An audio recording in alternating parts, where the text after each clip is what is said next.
Salut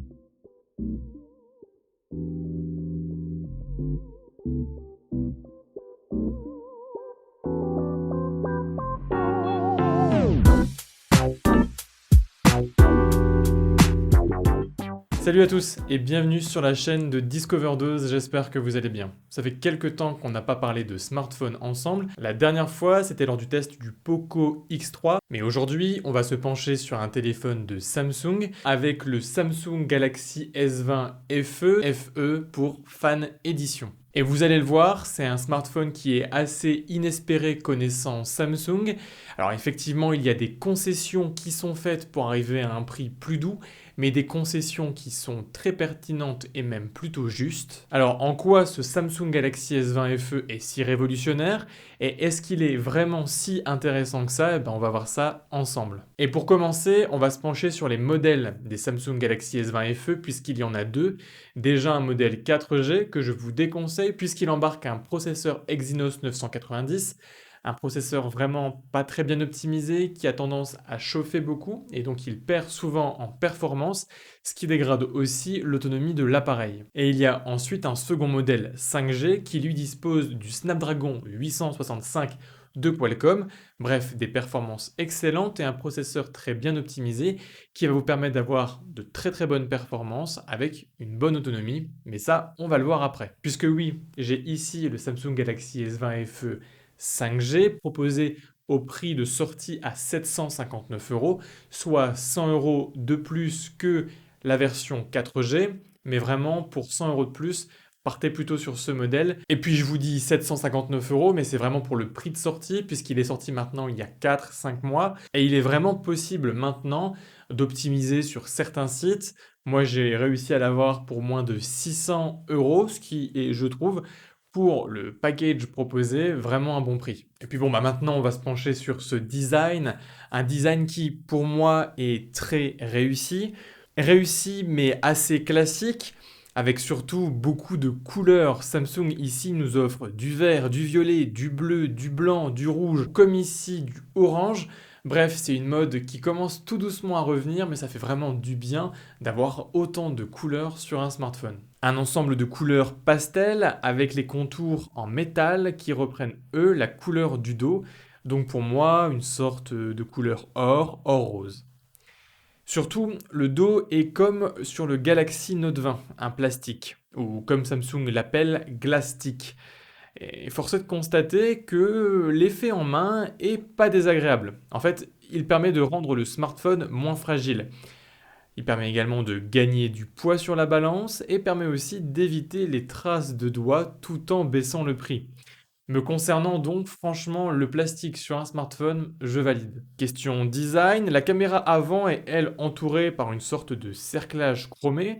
Alors on ne le voit pas très bien ici parce que j'ai déjà posé une vitre de protection, mais ça reste clairement beaucoup plus discret que ce que la majorité des reviews à l'étranger essayaient de faire penser. Et comme souvent sur les téléphones de chez Samsung, la pièce maîtresse, c'est l'écran avec ici un écran de 6,5 pouces AMOLED, mais petite particularité ici, l'écran est complètement plat. Et oui, Samsung a enfin compris que oui, ok, l'incurvé c'est beau, mais c'est vraiment pas pratique et surtout ça coûte cher pour pas grand chose, bien content que cette mode disparaisse. Il y a une autre concession qui a été faite, c'est la définition, puisque ici on est sur un écran Full HD.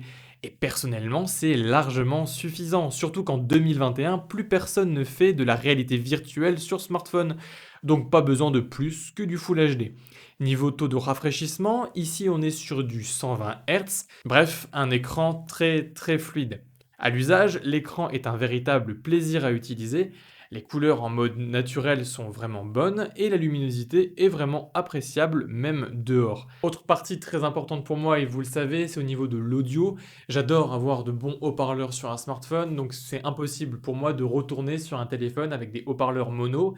Et ici, effectivement, c'est pas du tout le cas. On a un super bon haut-parleur en bas qui est aidé par la grille du haut-parleur en haut, ce qui nous procure un effet de stéréo vraiment bien fichu sur ce téléphone, puisque c'est très équilibré. D'habitude, c'est très fort en bas, un peu moins en haut. Là, on a vraiment un bel effort de spatialisation.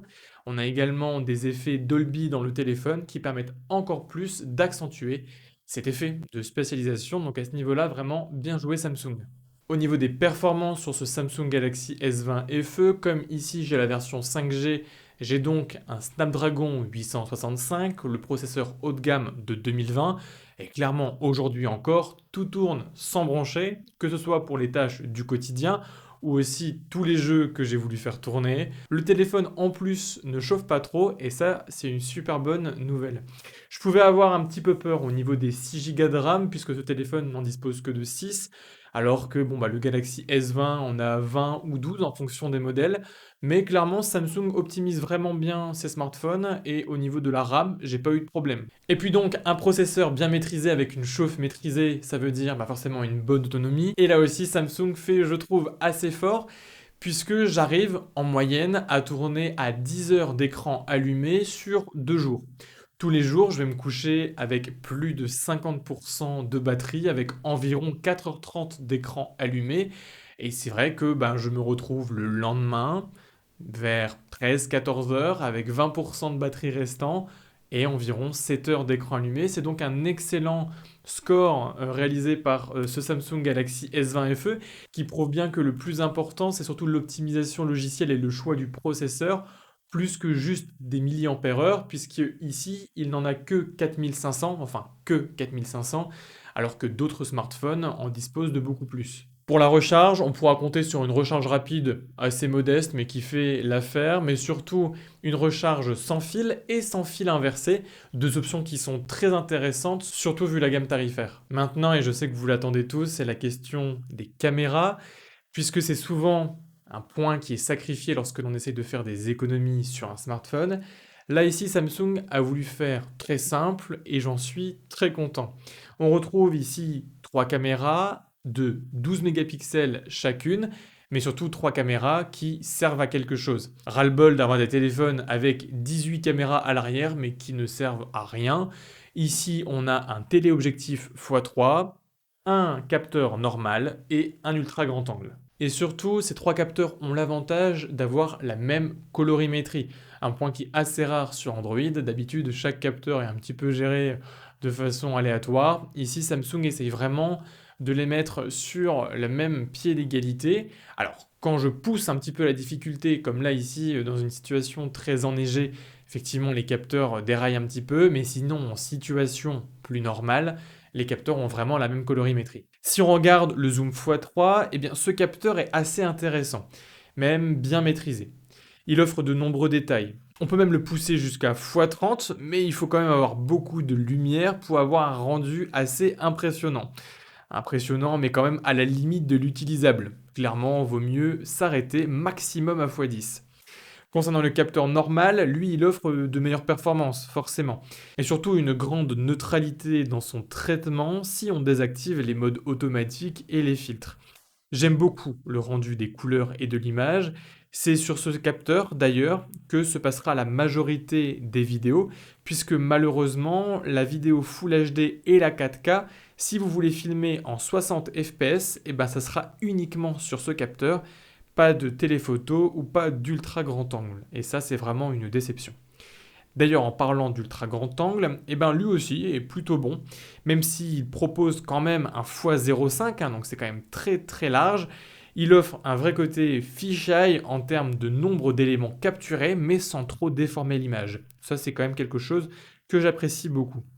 Concernant le mode nuit, eh ben, il se montre performant, même si je regrette quand même un délai de traitement un peu trop long.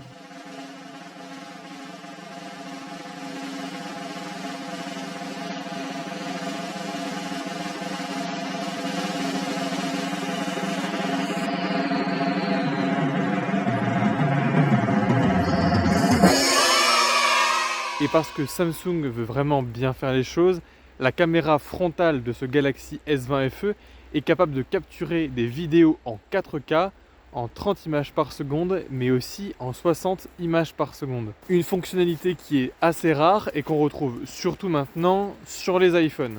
Mais un des modes qui m'impressionne le plus sur ce Galaxy S20 FE, c'est celui-ci. Le mode vidéo portrait qui permet d'avoir vraiment un effet de flou par rapport à l'arrière-plan. Je trouve que la détection du visage est vraiment plus que bonne et on a limite l'impression d'avoir affaire à une vidéo prise avec un objectif avec une grande ouverture, ce qui n'est pas vraiment le cas ici.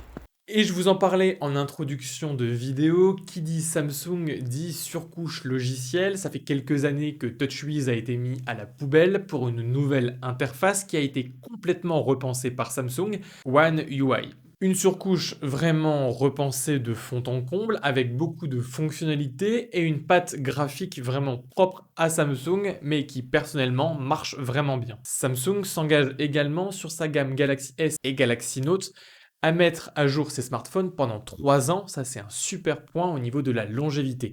Et au niveau de la vitesse des mises à jour, je trouve que Samsung fait vraiment un bel effort, puisque ce Galaxy S20 FE est déjà mis à jour sur Android 11 depuis fin décembre. C'est même plus rapide que Xiaomi ou certains OnePlus. Et dans l'interface, on a de nombreuses choses qui sont vraiment bien pensées. Comme par exemple le multitâche, le multiscreen, l'animation des icônes, bref, on voit un raffinement dans le logiciel que d'autres marques, comme Xiaomi par exemple, n'ont pas encore atteint. Il y a même le mode DeX qui permet d'avoir une sorte de PC dans son téléphone, qui est vraiment bien fait, mais je ne vous en parle pas maintenant puisque je compte vous faire une vidéo à ce sujet un petit peu plus tard. Je regrette quand même les nombreuses applications doublons que Samsung se force toujours et toujours à remettre dans son téléphone. On trouve une application message, une application téléphone, une application horloge, une application météo, enfin bref, plein d'applications qui sont vraiment lourdes, puisque si vous utilisez déjà la suite Google, ben vous allez avoir tout en double, c'est vraiment dommage. Et enfin, et c'est pour ça que je veux terminer là-dessus, l'avantage de ce Samsung Galaxy S20 FE, c'est les petits plus que Samsung y a mis en bonus. Des petits plus qui d'habitude ne sont pas forcément présents sur cette gamme tarifaire.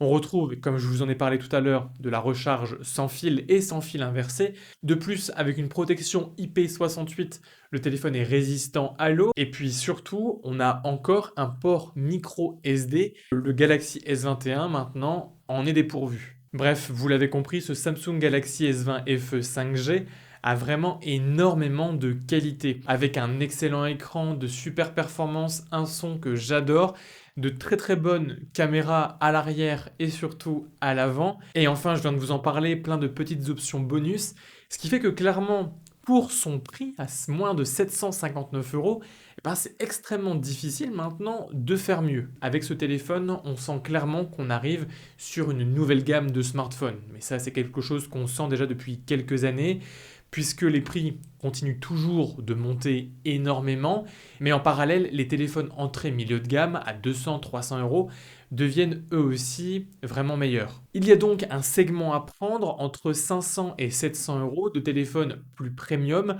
sans pour autant partir dans des produits de luxe à 1300 ou 1500 €, comme on peut avoir avec la gamme des Fold de chez Samsung, la gamme des Galaxy Note aussi, qui monte toujours plus ses tarifs, ou encore les iPhones.